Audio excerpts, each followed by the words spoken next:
o BKSS acabou eliminando o Rogério nas oitavas de final, mas já em 2017, quando o Rogério era o técnico do São Paulo, foi eliminado também pelo BKSS com Defensa e Justiça nos pênaltis na Copa Sul-Americana. Então já tem um histórico aí entre os técnicos e muito se diz ali no Ninho do Urubu que o Rogério fica muito chateado pela eliminação como foi feita ali no Maracanã no ano passado, porque ele acredita que o Flamengo foi muito superior, teve muitas chances sobre o Racing, principalmente no primeiro tempo, para matar o jogo até, e acabou sofrendo um gol. O Rodrigo Caio foi expulso, ele não teve o Gabigol naquela partida, e aí no finalzinho o Ilharão empatou, o Flamengo acabou eliminado nos pênaltis. E aí fica muito a questão de como vai ser esse Flamengo nas oitavas de final, porque tem muito boas possibilidades de perder o Gerson já definitivamente nessa semana para o Olympique de Marseille. A negociação segue, está bem próxima de acontecer, o Gerson já viajou com a seleção olímpica, então fica essa questão, será que o Flamengo, além do Gerson, pode perder mais alguém?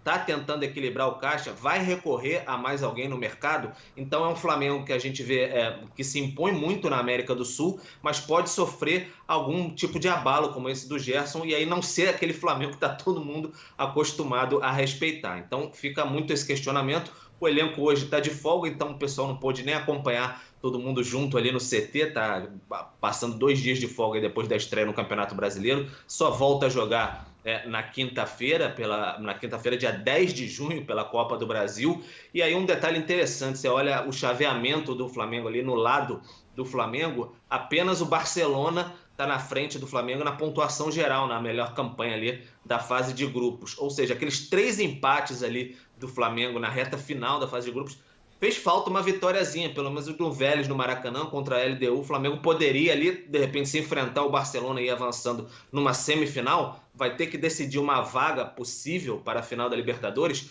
fora de casa. Então são algumas questões, alguns detalhes que fazem diferença. O pessoal cobrou bastante o Flamengo nesse sentido, mas o Flamengo vem forte para essa Libertadores aí, claro, obviamente, mas tem essa questão, essa brigazinha assim, tática que eu tenho certeza que está batendo na cabeça do Rogério Ceni essa questão de novo o BKSS no caminho, mais uma vez ele, já foi em 2017, de novo nessa Libertadores 2020, isso com certeza vai martelar na cabeça do Rogério e ele vai querer superar o técnico argentino de qualquer maneira dessa vez. Vamos acompanhar e repetindo mais uma vez, muito provavelmente um Flamengo sem Gerson. Aí a gente vai ver se o Thiago Maia lá, por exemplo, já vai ter condições de desempenhar um bom papel no Flamengo, se vai ser a opção. E aí, mais para frente, se vai ter uma outra proposta, por exemplo, muito se fala de chegar alguma proposta pelo Everton Ribeiro, e aí o Flamengo se veria quase obrigado assim, a negociar para fazer caixa e equilibrar, já que é um ano de pandemia ainda e sem as receitas de bilheteria, Paulo. Muito obrigado, Pedro Henrique Torre. É um ponto interessante, né, Paulo Calçade, levantado por ele. O Eugênio falava dos vários pontos de interrogação que envolvem o que será o Defensa e Justiça quando for enfrentar o Flamengo já no início do segundo semestre agora de 2021. O Flamengo não tem tantos pontos de interrogação assim, mas tem um que é de um peso tremendo, né? Se perder o Gerson, dá uma bela de uma balançada na engrenagem que tem funcionado tão perfeitamente desde 2019 e de certa forma o Flamengo terá de passar por uma reconstrução sem essa figura tão importante no meio de campo, Paulo. Esse é o ponto, né? Só antes de falar disso, uma informação acabou de pintar aqui, está confirmado, claro. Futebol Internacional. Carlo Ancelotti é o novo treinador do Real Madrid. Então o Real Madrid confirma isso. Está de volta. Divulgou. Está de volta Carlo Ancelotti. Bom, se voltamos para a Libertadores, futebol internacional também é a nossa praia, né, Paulo? Então, a gente vai falar de Flamengo. O Flamengo passa, é um jogador. O Eugênio fez e o Hoffman fizeram um mapa, né? Por exemplo, no Vélez, 6 jogadores vão ficar livres nesse período. Como é que o Vélez vai lidar com isso? E isso acontece em vários clubes. O Boca, na verdade, pode ser uma equipe, mas pode ser outra. Se essa situação fosse vivida por um brasileiro, a gente diria, bom, é muita incógnita.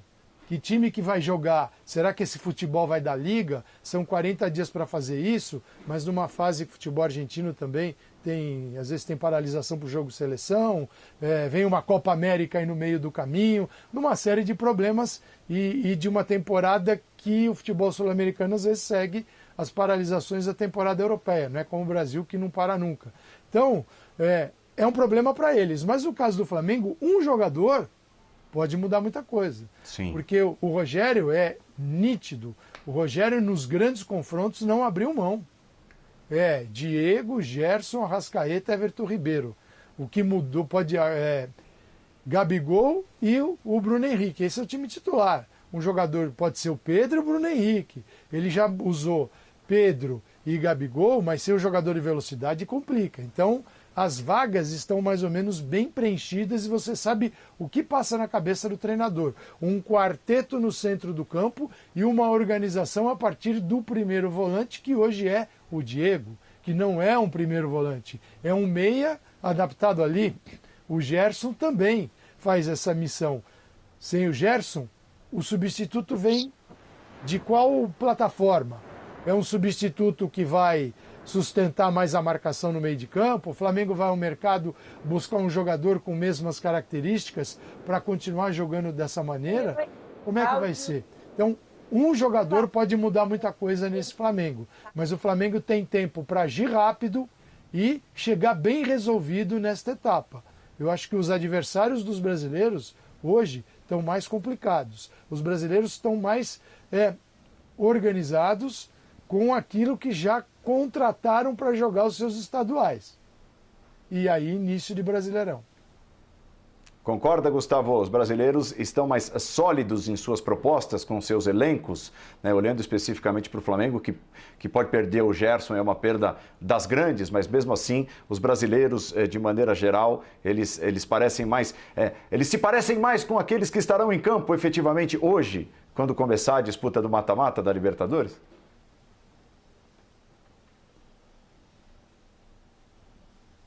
Ih, tá mutado, acho. Agora sim, peço perdão, depois eu deposito na caixinha. Sim, os clubes brasileiros estão mais prontos do que os outros nesse sentido. Não devem perder tantas peças como os outros, não devem promover tantas mudanças assim. Porém, isso não garante vitória. Pode até dar o favoritismo em alguns confrontos, mas não vai garantir vitória. E mesmo essas poucas mudanças, no caso do Flamengo, como o Calçade já falou, é uma mudança fundamental. A gente está falando de um jogador que é um dos melhores da América do Sul desde que voltou à América do Sul, desde que retornou do futebol italiano para jogar pelo Flamengo. Gerson tem sido brilhante desde então. É um meio-campista excepcional, que tem tudo para, nessa segunda ida à Europa, dar muito certo jogando provavelmente na França pelo Olympique de Marseille sob o comando do Jorge Sampaoli. Então, assim, são poucas mudanças, mas mudanças importantes. E até em outros casos, como o São Paulo. Eu falei logo no começo aqui do nosso Sport Center. São Paulo, para mim, é o time que mais aponta para cima, que mais tem campo para evoluir, que já apresenta um trabalho muito promissor com o título de campeonato estadual do Hernan Crespo. Eu olho para o São Paulo nessa segunda posição do grupo e entendo que a segunda posição foi muito em decorrência da opção por ganhar o estadual, por jogar a reta final do estadual para valer, porque esse time do São Paulo vai crescer demais nos próximos meses, com certeza. Esse é o João Pedro, o maior especialista do Brasil em geração de renda na internet e o único que já transformou a vida de mais de 30 mil alunos. Encare uma realidade. Para a crise não te derrubar, você precisa ganhar mais dinheiro. Conheça o passo a passo simples e garantido para faturar online pelo menos de 100 a 500 reais por dia, de forma quase automática. Clique agora no link na descrição do vídeo para transformar a sua vida e começar a lucrar hoje mesmo.